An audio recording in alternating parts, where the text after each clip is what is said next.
My channel MS পরশ পাথর। কেমন আছেন সবাই? নিশ্চয়ই ভালো আছেন, আমিও ভালো আছি। অনেক বেলা হয়ে গেল, আজকে মোটামুটি জলখাবার খাওয়া হয়ে গেছে। এরপরে থেকে ভ্লগটা স্টার্ট করলাম, কারণ সকালবেলা থেকে একদমই সময় ছিল না। আজ বৃহস্পতিবার, অনেক কাজ ছিল আর সেই কাজের মধ্যেখানে আপনাদের কাছে আসতে পারিনি। তাই এখন থেকে শুরু করছি ব্লগটা। আর বেশি বড় ব্লগ হয়ে গেলে আপনারা কেউই দেখতে চান না। তাই এতটা খেজুর গুড় নিয়ে কি করব? এগুলো জানেন, ফ্রিজে আমি স্টোর করে রেখে দিই।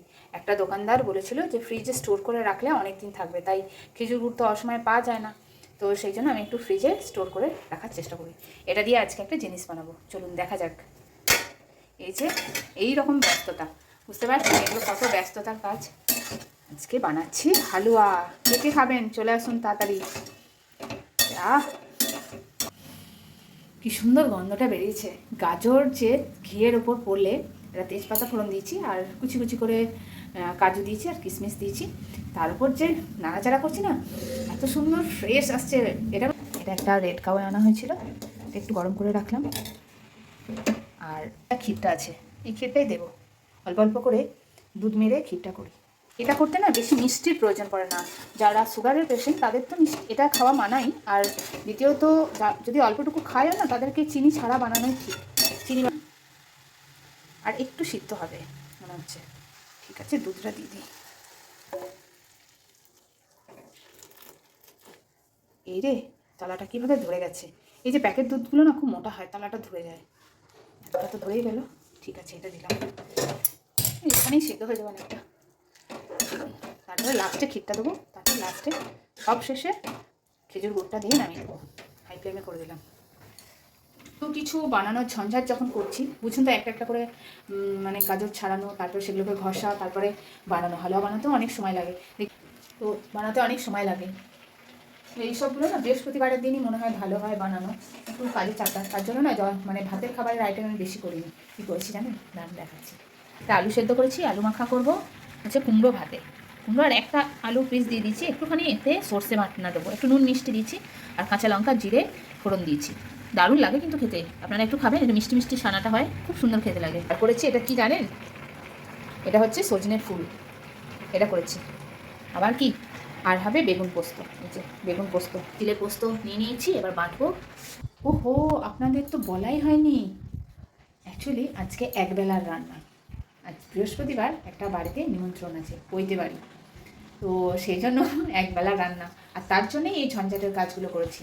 জানেন কটা বাজলো দেখুন, এইসব করতে করতে প্রচণ্ড দেরি হয়ে গেছে, এখনও ভাত রান্না হয়নি, এখনও পোস্ত বাকি, দুটো আইটেমই বাকি। 1:15 বাজে। তেমন খেতেও 2:30 2 10-15 হয়ে যায়। মোটামুটি আমার হাতে আর 1 ঘন্টা আছে।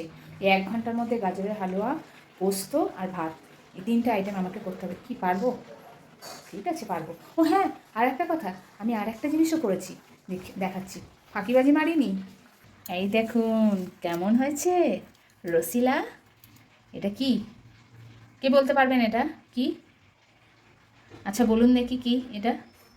এটা হচ্ছে কুল আর টমেটো দিয়ে চাটনি। দারুণ লাগে খেতে, ও সত্যি। আর দারুণ হয়েছে কিন্তু বানানো, যাই বলেন না কেন।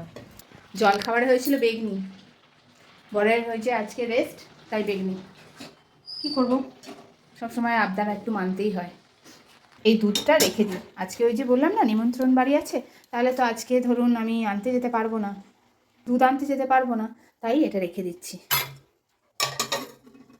নিমন্ত্রণ বাড়িতে খেতে যাব না দুধ আনতে যাব, আজকে দুধ আনা থেকে ছুটি, তাই দুধটা একটু রেখে দিলাম। কর্তামশাই শয়নে আছেন, নাইট ডিউটি করে এসছেন, তাই রেস্ট নিচ্ছেন। চলুন পোস্তটা বেটে নিই, এইটা হয়ে গেলেই পোস্তটা করে নেবো, তারপরে ভাতটা করবো। একটুখানি দিলাম, কারণ এই গাজরটা প্রচণ্ডই মিষ্টি, বেশি মিষ্টি লাগবে না, একটু এই সেন্টটার জন্য আর কালারটার জন্য একটু দিলাম, সেন্টার আর কালারটার জন্য একটু দিলাম।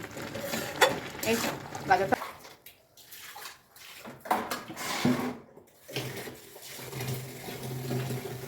নোংরা হয়েছে, এখানটা প্রচণ্ড নোংরা, এই একটু রেড ভাজ দিয়ে দিয়ে বসে দেবে, রাবার হলে।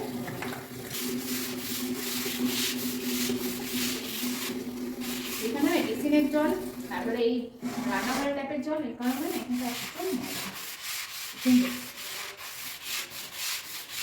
আর এখানটা একদম সামনে তো একটু ময়লা হলে দেখতেও খারাপ লাগে। ঘর বাড়ি শুধু সুন্দর করে বানালেই হলো না, সুন্দর রাখাটাও অনেক বড় কষ্টকর, আর সেটা বাড়ির মহিলারাই ভালো করে জানে কি অবস্থা হয়। 1:35 পোস্তটা বাটা হয়ে গেছে। তা এখনও হচ্ছে না, এত সময় লাগে, এটা জন্মতেই প্রচুর সময় লাগে। দিয়ে দিই বাবা একটু, থাক ঘর বলে পুরোটা দিলাম না, একটু রেখে দিলাম, একটু থাক। কখনো যদি রুটি দিয়ে খাওয়া হয় ভালো হবে না? না ভাই দিয়েই দিই, যদি আবার কম হয় তখন চিৎকার করবে। দিয়েই দিলাম সব। না, আর একটা কড়াই আছে, কড়াইতে পোস্ত বানিয়ে নিলে হয়, কিন্তু দুটো কড়াই আবার করলে না বৌদিমা আনতে চাইবে না। কিন্তু এই তো রান্নার জন্য দুটো কড়াই, 3টে লোকের জন্য, পরের দিন আবার দেখবো কাজে আসবে না। চা পাতিটা জড়ো হয়ে গেছে, এখানে রেখে দিই। দেখুন পরিষ্কার করলাম, কত সুন্দর পরিষ্কার হয়েছে, তাই না? একটা কুচু কুচাই করে নোংরাটাই না হয়েছিল, ঠিক মাঝে মাঝে পোস্তটা বেটে দিচ্ছি। পোস্ত না, এটা সর্ষে। পোস্তটা আগেই বাটা হয়ে গেছে, এটা একটু সর্ষে বাটনা দিলাম। মা বলতো যে এটার মধ্যে কাঁচা সর্ষে বাটনা দিলে বেশ খেতে সুন্দর হয়। আপনারাও খাবেন, দেখবেন খুব সুন্দর লাগে খেতে। শেষ আর করতে পারছি না, গাজরের দাম বেশি না, একটু গ্যাস যা লাগলো বাপরে। ও আমার তো আবার এইটা আছে, এটা ছিল 1 কিলো ডালের বড়ি, এই এত বড়ি হয়েছে। ঠিক আছে, এই বইটা এই কৌটোটা রাখবো, দেখা যাক ধরবে কি 1 কিলো ডালের এটা, দেখি চলুন দেখা যাক। ও মা ধরবে কি, আরও খালি রয়ে গেছে। ও বাবা এতটা হয়েছে, তাও কম কি বলুন, অনেকটাই বড়ি হয়েছে, এতটা হয়েছে বড়ি, কম নয় গো, অনেকটা বড়ি বলো। এবার তো মনে হচ্ছে হয়েই গেছে, তাই না? চলুন, এটা কৌটো নিই। মা কৌটোগুলো আর কোথাও নেই, সব একটুকুনি কৌটো আছে। আর আগো গ্যাসটার কি অবস্থা হয়েছে, সকালবেলা থেকে কত কি রান্না বাড়া। কে কে খাবেন তাড়াতাড়ি চলে আসুন, হয়ে গেছে গাজরের হালুয়া। গ্যাস এবার বন্ধ করলাম, কি করব বলুন? এই হালুয়াটা কি এই কৌটোটায় হবে? কি বলেন, হবে? চলুন দেখি, দেখাই যাক, তাই না? একটু ঠেসে ঠেসে ঠেসে ঠেসে রাখতে হবে, দেখা যাক।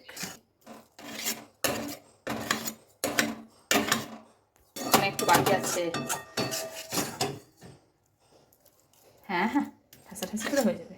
দেখুন একদম ঠাসাঠাসি করে হয়ে গেল, কোথাও রাখিনি কিন্তু, একদম অনেস্টলি বলছি। একটু খেয়ে দেখি কেমন হলো, চলুন একটু খেয়ে দেখি। আপনাদের তো আর খাইয়ে দেখাতে পারবো না, তাই আমি একটু খাচ্ছি। খারাপ কি হতে পারে? কে বানিয়েছে বলুন তো? আমি, আমার হাতের জাদু নয়, দুধ ক্ষীর এসবের জাদু, আর এমনি এটা সুন্দর হয় খেতে, আমার হাতের জাদু নয়। তো কে কে খেতে চান তাড়াতাড়ি চলে আসুন। কটা বাজে দেখবেন, 2:05। পোস্ত বাকি, ভাত বাকি, কড়াইটা ধুয়ে কি জ্বালায় পড়া গেছে আজকে, মনে হচ্ছে আড়াইটা না হলে খেতে দিতে পারবো না। হাতটা একটু ফুটা আছে। বাহ,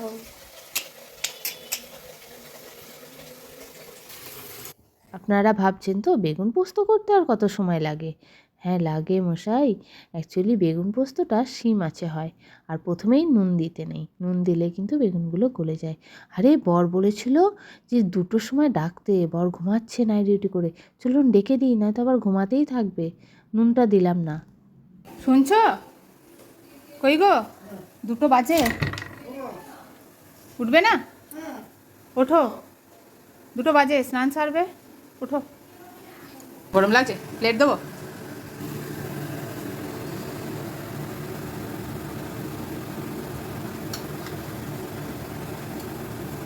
এখনো ধোঁয়া উঠছে, এই চা। এটা দেখলে তোমার লোভ দিয়ে দেবে নাকি, পিছন ফিরে খাচ্ছ?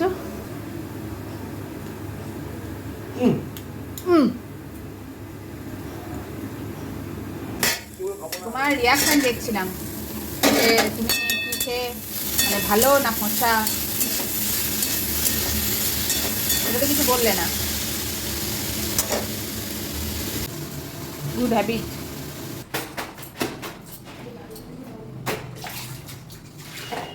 সকালবেলা দুবার দিকে এসেছি, তারপরেও আমার এটা। বেগুনটা ভাজতে দিয়ে কাচতে এসেছিলাম, এবার কাঁচা শেষে দেখি বেগুনটা কি হলো, জলটা ততক্ষণ ভরে আমার বর অলওয়েজ বলে তুমি মাল্টি কাজ করো, তাই তোমার কাজে পারফেকশন থাকে না। অ্যাকচুয়ালি সত্যি কথা বলতে, যদি এত কাজ থাকে, যদি মানে ওটা আমি একটা একটা করে করতে থাকি, তাহলে একদিনের কাজ আমাকে দুদিনে কমপ্লিট করতে হবে। মাল্টি কাজ করি বলেই কিন্তু কাজটা কমপ্লিট হয়।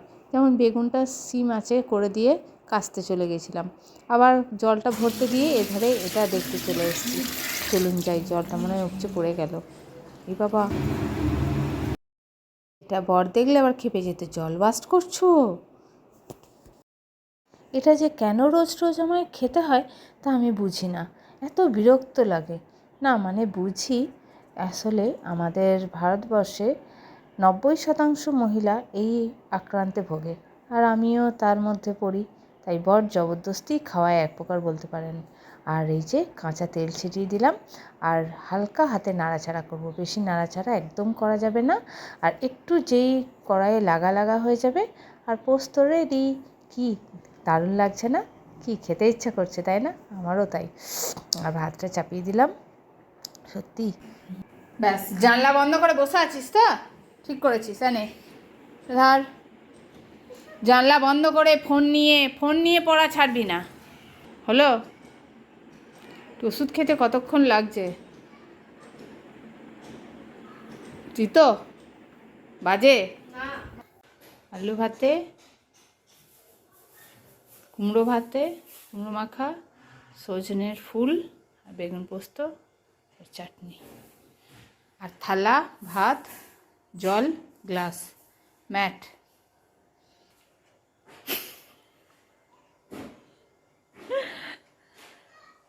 এগুলো খাবি খাবি খাবি, তুলিস না। তো ফ্রেন্ডস, খাওয়া দাওয়া হয়ে গেল, মধ্যেখানে সবজিও এনেছিল বর, সেগুলোকেও ধুয়ে রেখেছি, অনেক বেলা হয়ে গেল। চলুন নিয়ে চলে এসছি, আর লেবু শেষের দিকেই, আর বলতে পারেন শেষই তো চলেছে। এগুলো কি বলে, নাগপুরের লেবু। খুব মিষ্টি এটা। এই লেবুটা একটু গ্রিন গ্রিন ভাব থাকে, আর ইয়ে থাকে। এটা একটু পাকা দেখে নিলাম, গ্রিন। এমনিতে ধরুন কমলা লেবুগুলো শীতকালে আনে তো, তখন নুন দিয়ে খেতে হয়, টক টক ভাব থাকে, কিন্তু এটার মধ্যে কোনো টক ভাব নেই। এটাকে বলে নাগপুরের লেবু, কেউ বলে দার্জিলিং লেবু, জানি না ঠিক। এখানে তো বলে নাগপুরের লেবু। চলুন খাই।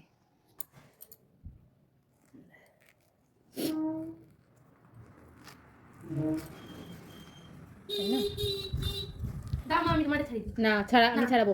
তুই ছাড়। তা পাকা দেখে নিতে হয়, তুই কাঁচা দেখে নিয়ে আসছিস, চেঞ্জ করবি না। বেশ সেম দে। অতিভক্তি চোরের লক্ষণ। লেবুটা ছাড়িয়ে দেয় মা, দাও। তা না, এই লেবুটা ওখান থেকে 2 পিস নিয়ে নেওয়া। দে শিগগিরি। দাঁড়াও, ওইগুলি দাঁড়াও। কপিস আছে দে। ছাড়িয়ে দিয়েছে, যা চলে না, 2 পিস নেবে এখান থেকে। নিলি কপিস? 2 পিস। খুব মিষ্টি। এই শয়তানটা তো আবার একটা খায় না, 2টো করে লেবু খায়। ছোট একটাই ছানে না, একটা খাওয়ার পর বলবে মা আমি আর একটা খাবোই। আমের সময়ও আর লেবুর সময় একটাতে ছানে না। চলুন আজকে ভিডিও এখানে অবধি। আপনাদের কেমন লাগলো ভিডিওটা অবশ্যই জানাবেন। প্লিজ সাবস্ক্রাইব করতে ভুলবেন না, দয়া করে সাবস্ক্রাইবটা করবেন প্লিজ।